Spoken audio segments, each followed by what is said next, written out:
babalik pa. Ang dati kong mga tingin, di mo na may babalik pa. Ang dati kong mga ngiti, di mo na may babalik pa.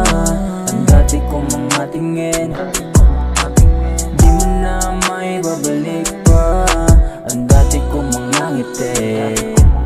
Kaya kitang pakisamahan, pero huwag mo nang aasahan na ako pa rin yung dati mong kaibigan, na andyan palagi pag iyong kailangan.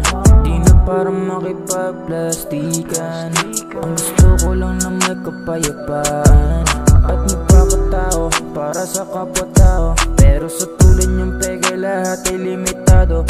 Matagal na kitang basa, di ko lang pinapahalata, kaya di na mag-aaksaya ng oras para balikan ang dating mga pahina. Di mo na may babalik pa.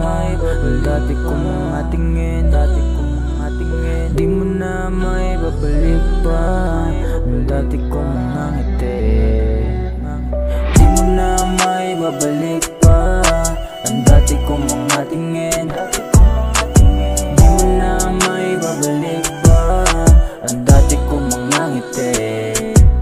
Kahit na anong gawin mong pagmamanipula, di mo na mauuto ang dati mong nabiktima. Pag wala sa harap yung tao nagiging topic, ayoko na sumama sa tulad nyo mga toxic. Kung sakaling itanong mo sa'kin kung bakit natural lang ibukod ang natural sa plastic. Kung sakaling itanong mo sa'kin kung bakit natural lang ibukod ang natural sa plastic.